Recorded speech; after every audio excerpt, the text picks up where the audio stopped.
citizenship. These are the objects of our society, daughters of the American Revolution. Keep that which is committed to thy trust. Yea, I have goodly heritage. Thou shalt remember all the way which the Lord thy God lead thee. Blessed is the nation whose God is the Lord.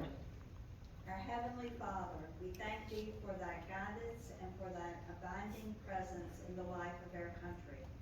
We thank thee for all of those yesterdays of our human race whose lessons and fulfillments have become a heritage to us. Continue, we pray, thy blessings upon this nation, that all who are part of it may learn true nobility of mankind and womankind. Grant us growth in understanding and increasing devotion to thy righteousness. In thy name we pray. Amen. Amen.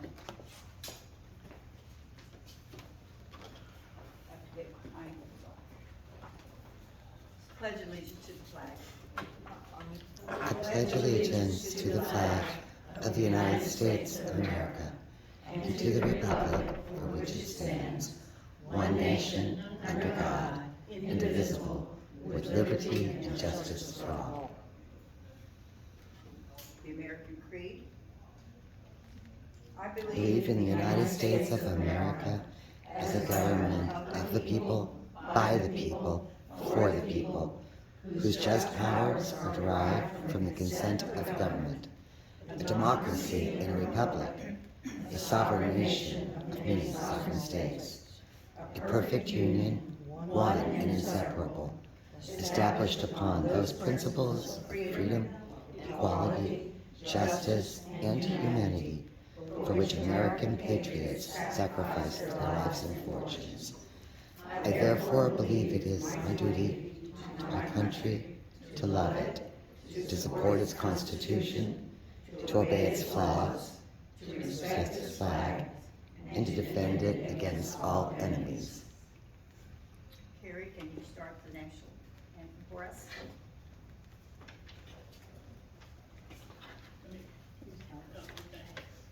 Oh, say, can you see by the dawn's early light what so proudly we hailed at the twilight's last gleaming, whose broad stripes and bright stars through the perilous fight o'er the ramparts we watched were so gallantly streaming, and the rockets' red glare, the bombs bursting in air, gave proof through the night that our flag was still there. Oh, say does that star-spangled banner yet wave o'er the land of the free and the home of the brave? Now we'll have the salute to the South Carolina flag. I salute The flag of South Carolina and pledge to the Commonwealth state love, loyalty, and faith. Be seated.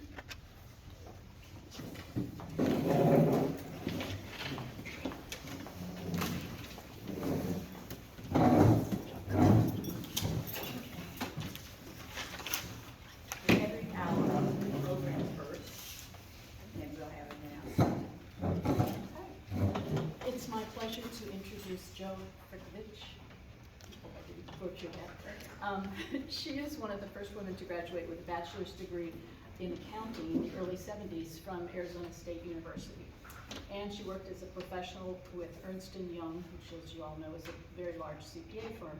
She served also as chief financial officer for the largest hospital health system in Arizona, and that being Good Samaritan, which was Good Samaritan at the time. She retired at age 42 to raise her 3 children, small children. She was raised and worked in the West, Arizona and California. She moved to Charleston 9 years ago, and she said she discovered South Carolina while her son was in son-in-law was in submarine school in Charleston. She is the proud mother and wife of 3 former veterans. Her husband Jim served in Vietnam in the Air Force. Her daughter Andrea is a Navy veteran who served in the Gulf, and her son James is a former Marine infantry officer, was in Afghanistan. Jenna is a public health consultant, and she rounds out the family. So both Jenna and Andrea are chapter members as well. So with great pleasure, welcome, Joe. Thank you.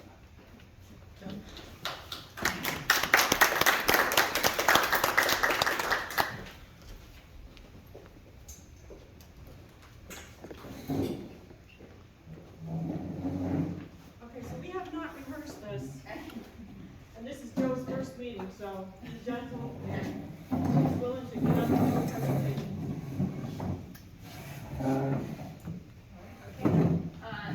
I'm here to present the 2 women that our chapter is nominating for American women, or American women in American history. And these are 2 greats from our state. I don't think we could find 2 more accomplished ladies. The first is Septima Clark, born in 1898, and she was an educator in our state for 40 years and also a civil rights activist. And to me, this lady is really underappreciated. Martin Luther King Jr. was the face of the civil rights movement, but Septima Clark was the foundation upon which it was built. She's often called the mother of the civil rights movement, and Martin Luther King gave her that term, and she really devoted her life to improving the lives of African Americans through education and peaceful activism. She's a South Carolinian, and her love of learning pushed her to teach, and that's what she dedicated most of her career years to. She was born in 1898 to a father who was a former slave on the Poinsett plantation, and later became a ship worker on steam lines, and that's how he met her mother, who was Haitian, 1/2 Haitian, and also 1/2 American Indian. So she's 1/4 American Indian, which I thought was really kind of an interesting heritage. This was her childhood home, 17 Henrietta Street in downtown Charleston. Her mother was educated, she could write and read, and she felt very strongly that her daughter needed to go to school as well. And she attended Avery Normal Institute in downtown Charleston, which is now an African American museum. It was the only college prep school for blacks, and the tuition was $1 a month. She almost dropped out of school in 9th grade to help support her family, but her mother wouldn't hear of it, so she continued and graduated. Her professors recommended her for college, but she could not afford the $19 a month for tuition. Therefore, in 1916, she went to the Sea Islands in Charleston, specifically to the south end of Johns Island, and that was the only place that you could teach if you were African American in Charleston. She went to the Promised Land School, and it was a 2-room schoolhouse. They had 132 children that they divided between them, and Septima taught 4th through 8th grade. And this facility didn't even meet the bare bones category. The only thing it had was benches. So they would sit for the lecture, and if they had to write or do math, they would go to the floor and use their bench as a desk. A lot of our students couldn't start school at the beginning of the year because they were working in the fields. So they would start at the end of September, at the end of November. Also, she had no blackboards. So what she did was dry cleaning bags used to be made out of paper. So she would collect dry cleaning bags, put them up in the walls, and that's what she would use for blackboards. She had a very innovative approach to teaching. She would have her students tell their life stories and the oral histories of their families, and that's the way she taught them to read and write, which was very effective.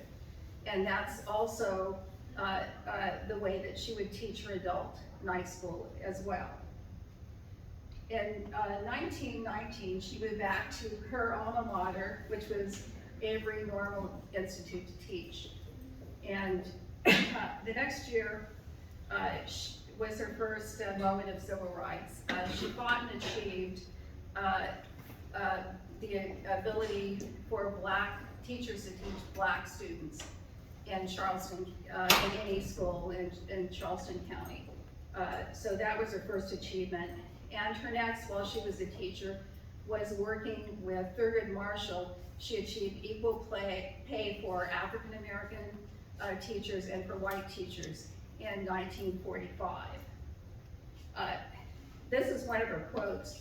When asked how did she achieve so much during her life, she said, by having patience, seeing things from a long view, and not permitting myself the costly luxury of losing my temper. So I think that's very good advice. Septa went on to get her BA degree from Benedict College in Columbia and her master's from Hampton Institute in Virginia. 1954 was a landmark year, and that was when Brown versus Board of Education was passed. However, in 1956, the South Carolina legislature passed a law that no state employee could belong to any civil rights organization, and that included the NAACP, which she was very active in. So at 60 years of age, she was fired. She taught in Charleston for 40 years. She had no pension and no job. But that was very fortunate for the civil rights movement. She moved on to Highlander School, which was an early school that provided civil rights leadership training. And you would recognize, for example, Rosa Parks graduated from Highlander the year before her peaceful bus protest. So this was a school where you learned about civil rights, you learned about civic duties, registering to vote, political parties, how to pay taxes, and peaceful protests. Septima, excuse me, worked very hard to counter any violent approach. She went on after it started with her citizenship schools, which began with the Highlander schools. And this was a significant organization. She went on to establish almost 800 schools throughout the South. And this organization that she started with Highlander was accused of communism, lost its charter in 1961. So then she joined forces with Martin Luther King and the Southern Christian Leadership Conference.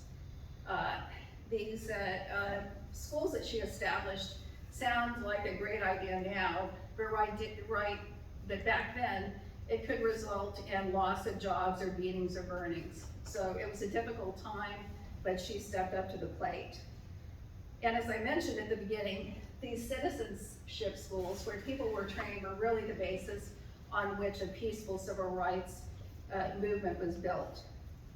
She was one of a select few that Martin Luther King took with him to accept his 1964 Nobel Peace Prize. In 1970, Septima returned to Charleston.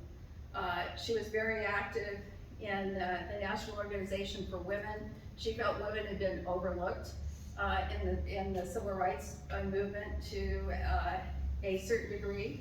She raised funds for black scholarships, organized daycare, and one thing I really love is that she was elected to the Charleston School Board that fired her so many years before. Other recognitions, probably one of the most significant was Jimmy Carter's Living Legacy Award that she received in the White House. You probably, if you've been to Charleston, also heard of Septima Clark Parkway, which connects Charleston like she connected people. So I think that's a wonderful name for the roadway. She also got the Palmetto Award, which is the state's highest civil honor.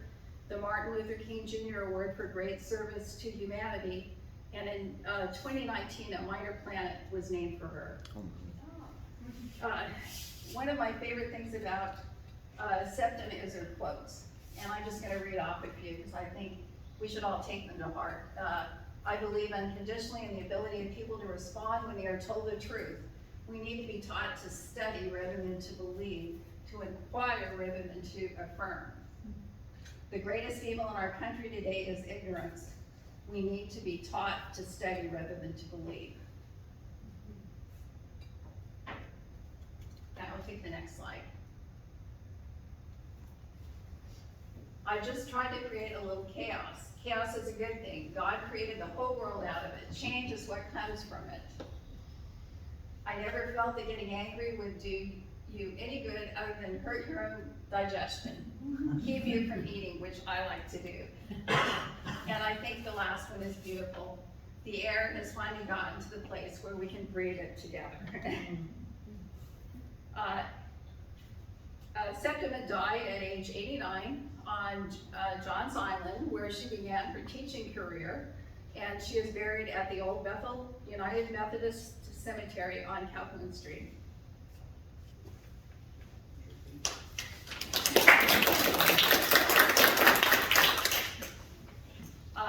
Moving on to another amazing lady, Will Lou Gray. She devoted her life to educating the underprivileged. She was the driving force between a dramatic decrease in illiteracy in South Carolina. Under her tenure serving in various positions, our literacy rate went from 26% in 1910 when she started down to under 1%. Some of her pioneering work, she developed the first adult education programs in South Carolina.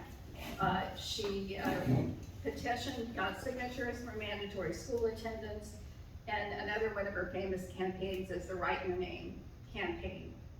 And she's also famous for the opportunity schools, which are now the standard in an alternative education.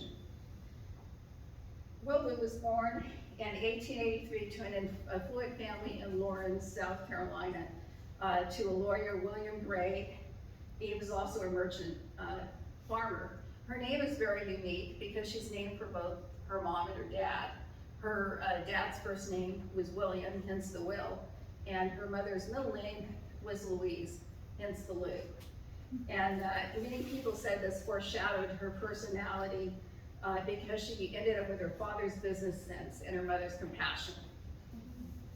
She graduated in 1903 from Columbia College, and one of her favorite professors told her, a teacher should know her community and the family background of each of her pupils.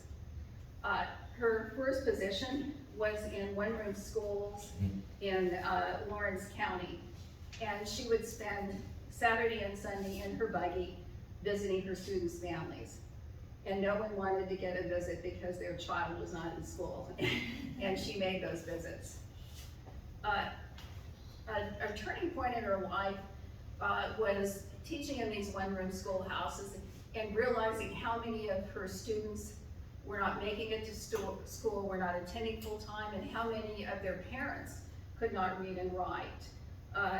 She also spent time on her uncle's farm, and she would see the tenant farmers come in and mark their X and realize that something was wrong and that the situation needed to be fixed. And I want to mention, Will Lou touched my heart, and this is actually my mother, who had to go out and pick cotton when she was a young girl. This is the only picture of her as a child, which was taken her first day of school, and you can see she's barefoot, and she's in the flour sack dress that her mother made for her. And just to talk a bit about what their life was like, my mother got to go to school through 3rd grade, and then she had to drop out for cotton picking season. And she talked about having to pick 100 pounds of cotton a day, and she also babysat her little brother, who would be on her cotton sack, which she would pull. So she ended up with a 5th grade education, but she was able to graduate with me the same year I graduated from high school. So, so again, I was personally touched by Willow and what she did. She did go on after teaching in Lawrence County in the one-room schoolhouses to get a master's degree. She taught briefly at college in Martha Washington College, which is now a hotel in Abington, Virginia. But she knew that, she knew in her heart she needed to go back and help the people from home. One of her relatives said, "Wouldn't you like to make history? You could do that here in Lawrence County." So she came back as school superintendent. And she's pretty famous for traveling over 1,000 miles to collect mandatory signatures, or to collect signatures to make school attendance mandatory. She instituted mandatory exams for her students, gave completion degrees to give a sense of accomplishment. But a major concern that remained was the large adult population who could not read and write. So in 1915, she recommended night schools, and her experiment was very impactful, but largely ignored. And this occurred until after World War I, when adult literacy problems came to light. There were large numbers of soldiers that could not read the letters they received, could not write letters home. And that was particularly true in South Carolina.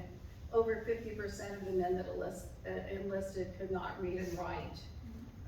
In 1918, South Carolina had the highest illiteracy rate of any state, and the phrase "as illiterate as South Carolina" was commonplace. The then Governor Manning did not like this, and so he established a state literacy commission, and Will Lew was tapped to head this commission. Her message was that South Carolina could not rise above the level of its own uneducated citizens. She trained teachers and set up schools to meet the needs of all communities across the state. She established lay-by schools so that farmers could attend between cultivation and harvest. These schools were held in cotton mills, tobacco barns, country stores, churches, community buildings, and they were in both black and white communities. By 1920, South Carolina had reduced its literacy by more than any other state. Will Lew was then promoted to the first adult education director for South Carolina, and in 1921, the first Opportunity School was born.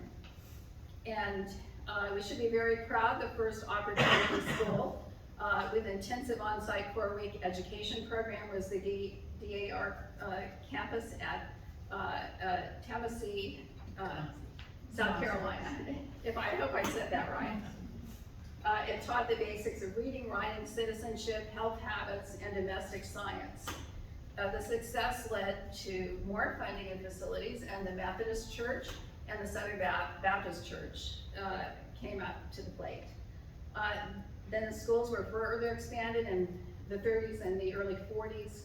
The schools became coeducational and were expanded to Clemson College, and also they were expanded to the Opportunity School at Seneca Junior College for African Americans.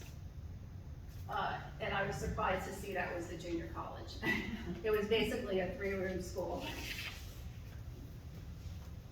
The end of World War II brought a bigger need for opportunity schools, again due to returning veterans.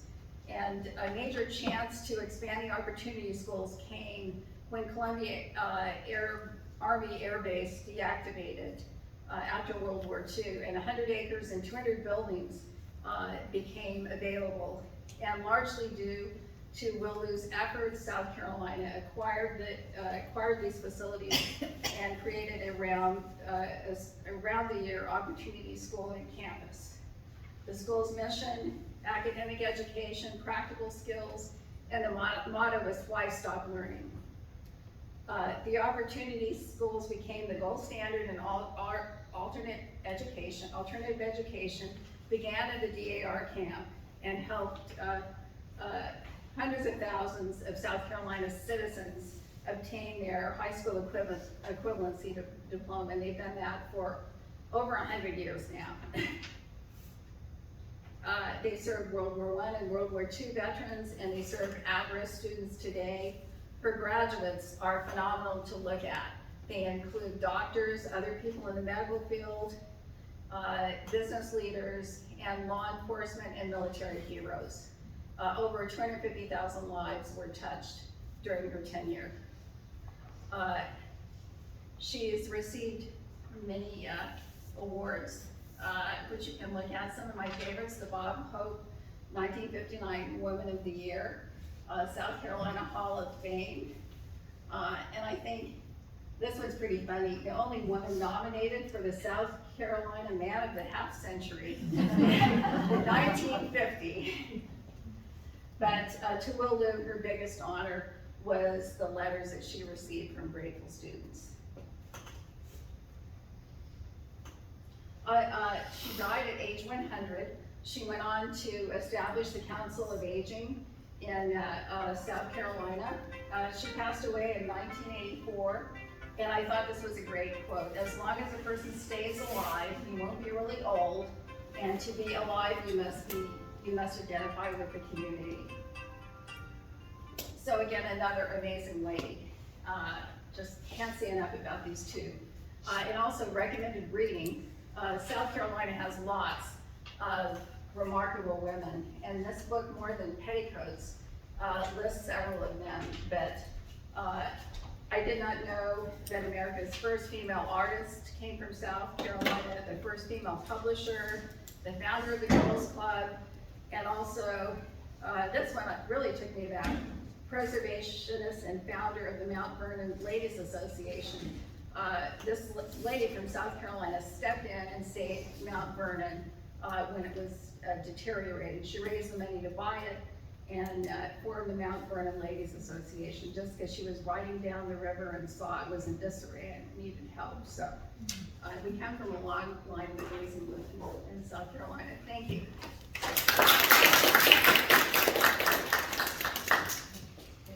So, and I forgot, did I bring the book up? There is a book on. Yeah, she was gonna show the book, and also, Carrie shared a game that, This is Wilbur Gray really great. had that was called Palmetto Patriots. Also, she was a member of our chapter. Oh, Yeah, yes, I think. I'm getting to that, I'm getting to that. Mary's gonna finish that. So I was gonna say that, you know, these two amazing ladies, they lived in the same time period, and you have to kind of wonder, did they ever meet or cross paths? And they did. In 1935, like she was saying, they had a program up there at the U.S. Army Camp Jackson, that would have been in Columbia, Fort Jackson.